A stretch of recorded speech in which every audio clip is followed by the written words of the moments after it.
What would you do if you saw someone being attacked on the side of the road? Then we traveled to Colorado to take a look at the story of a young couple sleeping in their bed. Everything was going fine until the husband woke up and saw an alien making love to his wife. Today on Dead Rabbit Radio.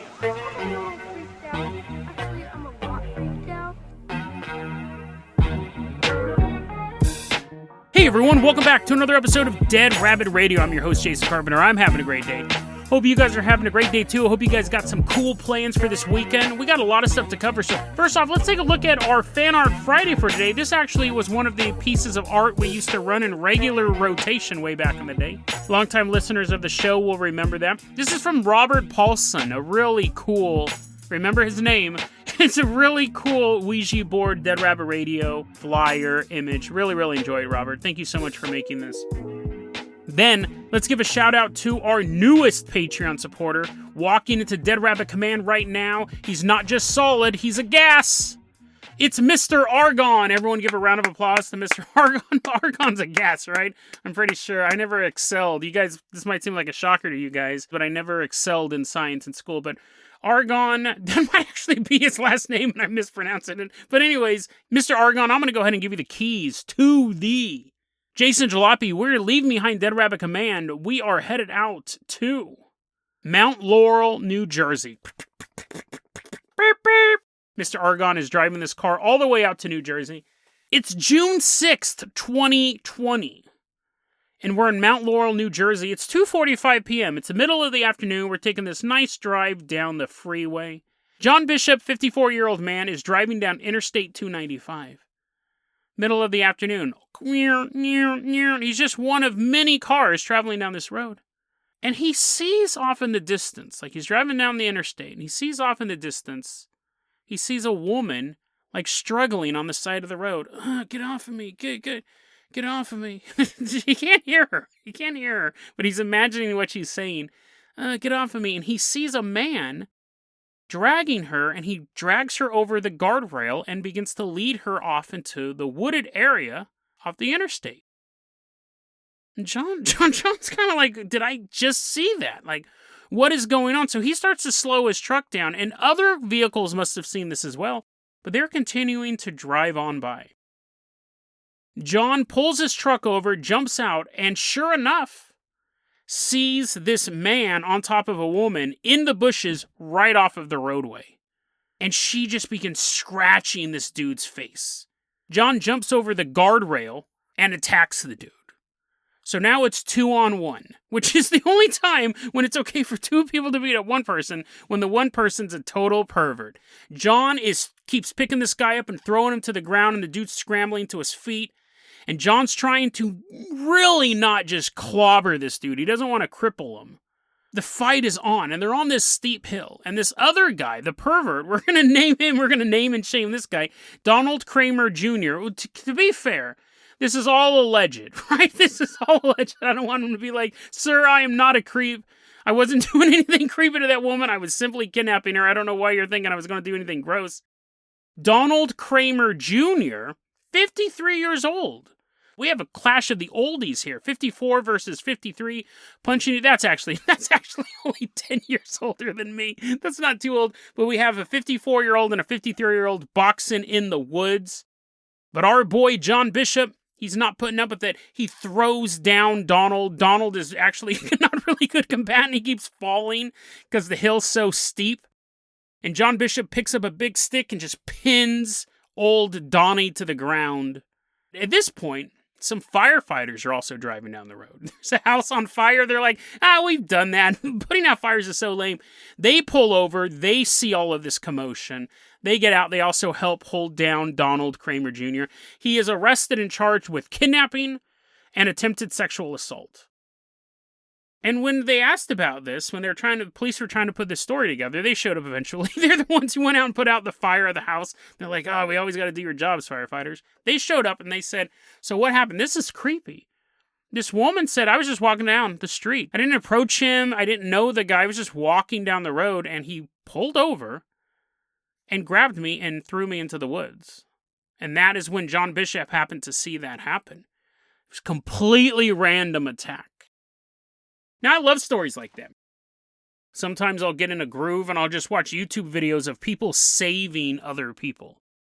Find that fascinating. I think I've done stuff like that in the past too. I've never jumped out of a car and beat a dude up. Wait. Okay, no, let me back up. I've never jumped out of a car and beat somebody up in a situation like this to like save somebody. But I've saved people's lives and stuff like that. I think we all have. I'm not even talking about like converting them to a religion. I was like, oh, I've saved your life, your eternal soul. Just when you live through life. I fought a dog once. I think I talked about that on the podcast or on a live episode. Anyways, that's too long of a story to share right here, but I love reading stories like that, and I love seeing stuff like that when people kind of group up to save other people's lives. And stories like this always beg the question, what would you do? What would you do if you saw that going on? Mr. Argonne, I'm going to go ahead and toss you the keys to the Dead Rabbit Dirigible. We are leaving behind New Jersey. We are headed out to Gresham, Oregon. It's January 15th, 1980, 7 p.m. Same setup. People are driving down the road, Kane Drive. This woman runs out into the middle of traffic. Cars are swerving out of the way. She's screaming. She's panicking. People are just driving by her. She's waving. Cars are having to brake so they don't hit her. She's almost causing an accident. And people who get close enough to see her, it is 7 p.m., it's a lot darker. Well, when they're close enough to see her, they see that she's caked in mud. It kind of looks like she's bloodied. Suddenly, a man runs out of the bushes on the side of the road, grabs her arm, and pulls her into the bushes. Not a single person stops to investigate what just happened. Let me reiterate if you're washing the dishes in the past 30 seconds. Woman, covered in blood, covered in mud, runs into the middle of the street, frantically waving her arms. Cars are swerving out of the way, almost hitting her. She's still freaking out. A man runs out of the bushes, grabs her, pulls her back in the bushes. Not a single person stops. Not a single person calls the police. January 16th, the next day. The body of Barbara Tucker, a 19-year-old woman, is found in the shrubs. She's been raped, and then she was bludgeoned to death.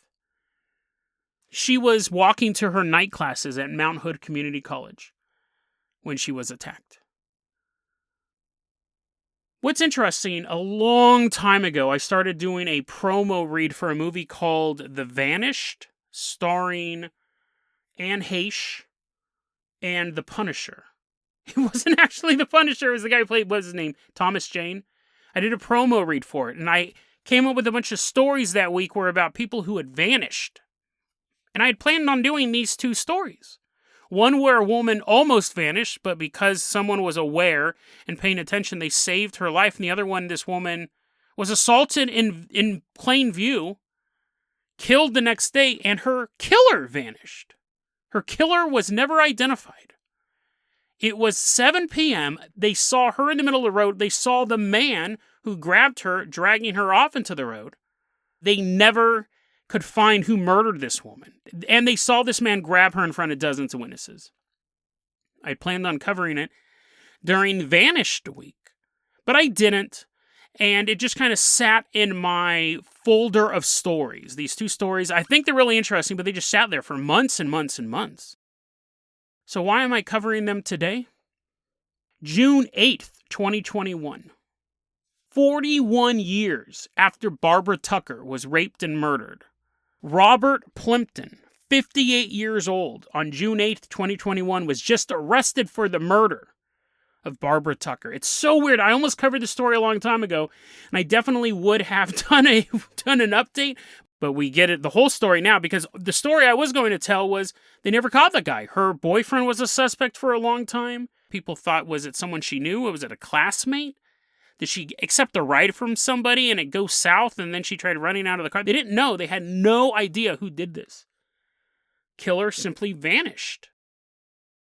June 8th, 2021, Robert Plimpton, 58 years old, was arrested for the murder. How'd they catch him? DNA profile. How they're catching all of these really, really old cold cases. They have DNA on the victim. And every day, more and more people are sending their DNA off to these 23andMe's, these Ancestry.coms. And this guy's third cousin probably wanted to find out if he was half Cherokee. And I'm luckily, I'm making it sound like the cousin's guilty. Luckily, they were able to match this DNA profile, and they were able to verify it by getting Robert Plimpton's DNA from him, and they were able to verify. Well, this is alleged still, but he would have been 16 at the time of the murder, so he was a young teenager, and he's denying that he did it, so we still don't know, but this person did not appear on anyone's radar. Apparently it was a random crime. His wife, he's married now. He has a wife, he has a son, and the family's like, listen, he's a good guy. Like, he could not have done this. He couldn't have done this. Robert Plimpton would not have just randomly attacked this woman, except for the fact that Robert Plimpton was actually arrested in 1997 for attempted sodomy and assault. He attacked a woman at random, but a grand jury refused to indict him. So that's alleged, right? That is alleged. However, he might be a good guy. That was alleged. He could be falsely accused of these two crimes. However, he was convicted 3 times for 4th-degree assault, which is a misdemeanor, kind of a criminal negligence. A lot of times it's domestic violence. Multiple DUIs, and, shocker of shocker, Robert Plimpton, who's denying this, has actually been convicted twice of kidnapping. So how he was out on the street to begin with is bizarre. I mean, 1 kidnapping conviction, that should be your limit, right? But 2 kidnapping convictions, multiple DUIs, and he evaded the attempted sodomy and assault thing. But apparently, allegedly, they caught the man who randomly murdered a young woman. And I'm sorry. No, I'm not sorry. The blood of her is also on the hands of everyone who was driving down that road. I don't expect you to get out and fight this dude, but call the cops. Shine a flashlight in his face. Do something. Do something. They assumed it was just a college prank. You know that good old hazing activity where people run around covered in blood, screaming in the middle of traffic? But it is good that they caught this guy. It's alleged still. Legally, it's still alleged, but we will see if they caught the right man. Mr. Argonne, I'm going to go ahead and toss you the keys to the Carpenter copter. We are leaving behind Gresham, Oregon. We are headed out to Colorado. This story is one of those stories we don't have a lot to go off of. But I think the implications of it are wide and terrifying. The year is 1972. It's somewhere in Colorado. It's late at night. And there's a young married couple in bed. We'll call them Johnny is the guy and Maria is his wife. Things are going okay for this couple, but what they really want to have is a little tiny baby. They want to have a little baby person. This is the big struggle in their relationship right now. They want a baby.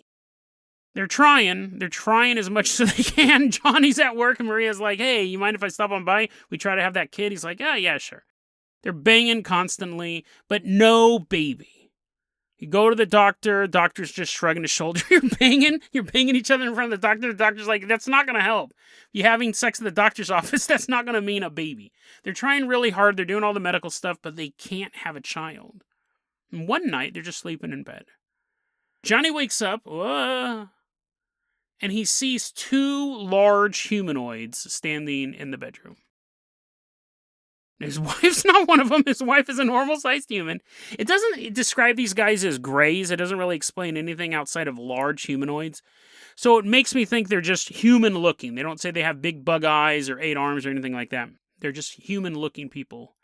And they're just standing in his room. Now, obviously, he's disturbed by this. He only expected 1 large humanoid tonight.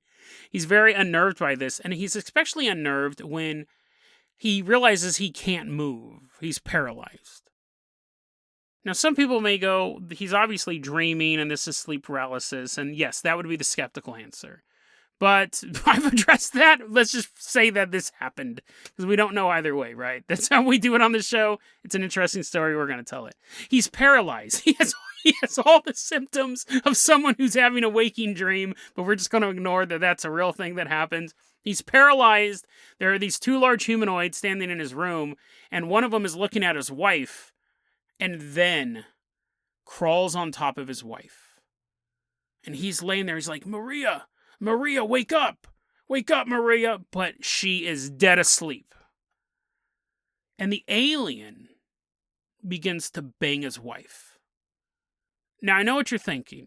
You guys actually probably aren't thinking this. But what I'm thinking is, was the alien naked when they appeared in the room? Because it seems there's a couple steps missing. This is how you're like, Jason, this dude's wife is getting banged next to him while he's paralyzed. Think about it this way.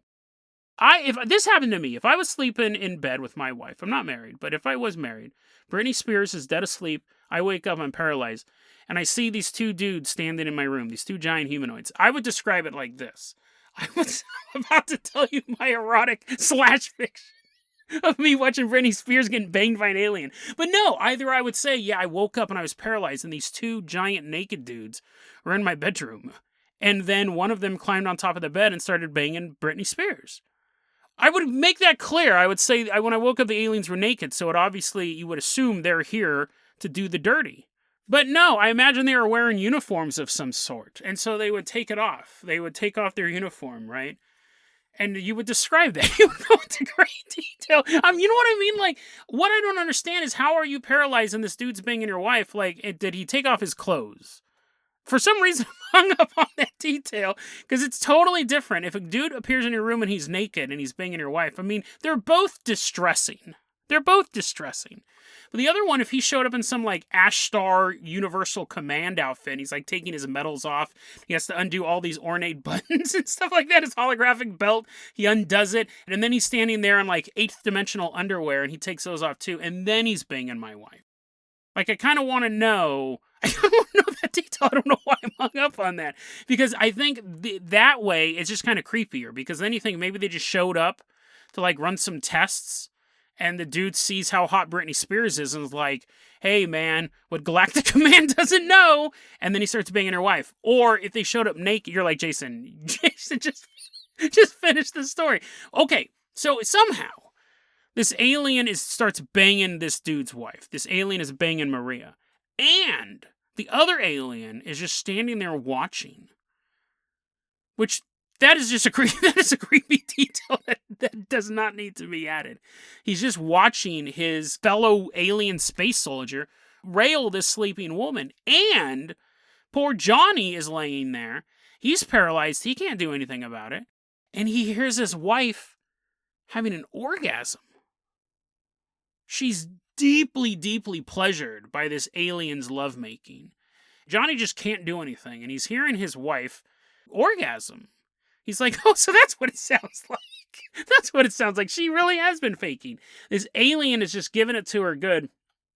And then the aliens leave. Again, we don't have any detail of whether or not he put his clothes back on or the alien cuddled with her for a while. We don't really know how he treated her afterwards. But they leave. They just get up and leave. And Johnny can't believe what just happened. But after that encounter, his wife was able to have children. Johnny and Maria were finally able to conceive children. They ended up having 2 little baby people to join the family. This story was originally presented in Preston Dennett's book, UFO Healing. I got it from thinkaboutitdocs.com.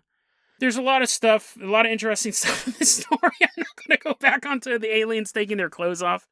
There's a lot of interesting stuff in this story, but I think there's a very dark element to this. This is a book called UFO Healing, and I think there's 2 ways you can look at it in a positive aspect. One is that the aliens were sent down to help relieve her reproductive woes, and the only way to do that, luckily for the aliens, and really luckily for Maria as well, is for these aliens to have sex with her that gave her tremendous pleasure. And then she could have babies. Like, you could take it from a sci-fi angle like that. You could also take it, you could see that maybe these weren't aliens, maybe they were angels coming down.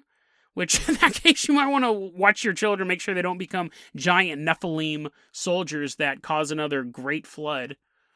It could also be the idea that Johnny really did have this dream, and what he was really seeing wasn't a physical representation of his wife having sex with these aliens or angels or spirits or whatever they were, but some sort of psychic healing going on within her. Like, that was the only way he could kind of see it, but what was really happening was these forces were healing her, so she was able to have children. But let's put on our conspiracy caps to wrap this week up and take a look at this thing. If you saw your wife getting banged by a space alien, and then you're like, Jason, let me digest that real quick before you move on to the next thing. If you saw your wife getting banged by a space alien, and then she got pregnant, would you think that that child was yours? Would you go, oh man, that alien must have rearranged her womb or something like that by having sex with her, made it so she could have babies? Or would you think that's a space alien baby? It doesn't say how long it took for them to conceive a child. It doesn't say the next day she woke up 9 months pregnant with twins. They just said that later on they could have kids. So it's not like she immediately got pregnant from this alien. But wouldn't you be a little suspicious of that? Wouldn't you be a little suspicious of that? And then I started thinking, conspiracy cap fully on. Let's take in what we know of the lore. Aliens do breed with humans. We have covered tons of stories on this show of aliens breeding with humans. So you have the hybrid program. Now, sometimes these kids are really weird looking, right? They look like gray alien. They look like hybrid between a gray alien and a human. That's exactly what they look like. And they're floating around in space because they would just be too obvious to have here on Earth. But then every so often you see a human. I'm not being mean to this person. I think she's one of the most beautiful women ever. Anya Taylor-Joy. She doesn't look human. In a good way. She looks like a space alien, doesn't she? So, in a good way. You're like, Jason, there's no good way to say you're not from this planet. Listen, my heart belongs to Britney Spears. She's absolutely gorgeous. But I also love Britney Spears' personality. I love the fact that I'm afraid she might stab me in the neck while I'm sleeping. But I'm sure she also makes really good scrambled eggs. Anya Taylor-Joy, she looks ethereal in her beauty. She doesn't look human. She's just gorgeous. But, she could have the personality of wallpaper. I don't know. But she's physically gorgeous. So, someday I'll get to know her. But for right now, I don't know. I'm not going to pin my hopes on her. I wonder how many... This is what I'm getting at. This isn't a fashion review show. Here's what I'm getting at. What if there are way more alien-human hybrids out there than we know of? Like, we hear about the ones that are real weird looking, like with the big gray alien heads, and they're floating around and people are drawing pictures of them. And like, this is what my kid looks like, and it's just a picture of some busted up child. But what if this thing, like Johnny woke up to see this happening? What if this happens all the time? What if aliens are constantly banging chicks on Earth and getting them pregnant? And if the alien looks too much like an alien, they take it to space. But if an alien has that perfect blend of human, like mostly human looking, but a little bit of alien, they leave them on Earth. What if there's way more human hybrids out there than we can think of? I'm not saying like 50% of humans. I'm not saying 10% of humans or 1% of humans. But even like 0.25% of humans or less are actually alien human hybrids. And they don't know it. The parents don't know it. I'm not talking about those indigo children thing. The people are always claiming to be indigo children.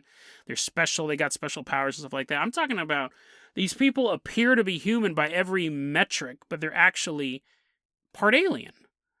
And nobody knows it. And they're not here for some grand cosmic thing to lead us to the next ascension or even some sort of invasion process. It's just the byproduct of pervert scientists from another planet seeing if they can do it. It doesn't have to be this grand conspiracy, this grand scheme. It could literally just be an explorer coming to a undiscovered country and banging the population. That happens all the time on Earth. It's not like they were like, oh, let's see if we can create this new culture. They're like, no, we're just going to start banging these really hot women. We've never been to this island. We're leaving in a couple weeks anyways. We're going to bang all these hot women. We're going to leave. They weren't doing it for any sort of real reason. It was just human horniness. And you just have this on an alien level. These two aliens, their mission wasn't to find a hot woman and have sex with her.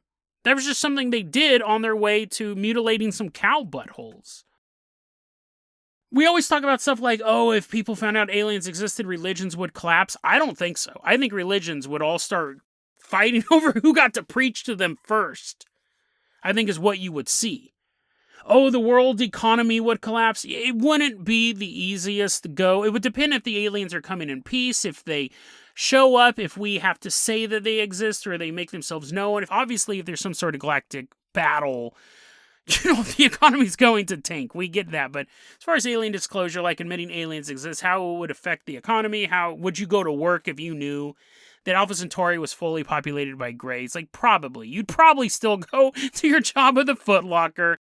What if it's not that big? What if it's not just about disclosing that aliens are out there? And you could say, yeah, the aliens have abducted some people over time, and, we said, don't do that.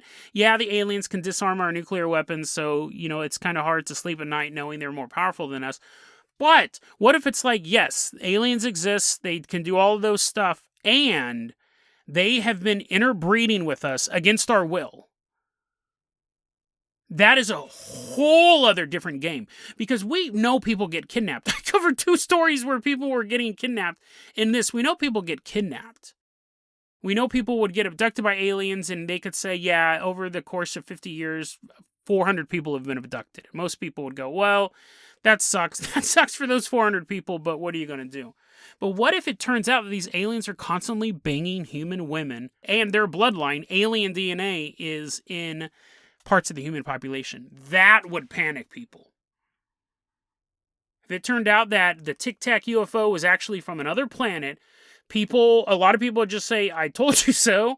And then other people would go, whoa, that's amazing. And you'd have some panic, but it wouldn't be the end of the world. But if it turned out that when you go to sleep, there is a chance that an alien is going to bang you, and there's nothing we can do about it, people won't care that these vehicles can disappear from radar. It'd be a totally different ballgame. It's possible that disclosure isn't because they're afraid of what humans will do on a global scale because of an economic fallout or a religious fallout, but because of a raw personal anger towards them. Aliens exist, and they've been sexually assaulting women. Women who are unconscious have been having sex with aliens. And there are members of the human population that are the children of this unholy union. That information would be far more devastating to the human psyche than just there is alien life out in the universe. Because not only would you start suspecting that people around you may be part alien, you would start to wonder if your own children were part alien. It would be devastating.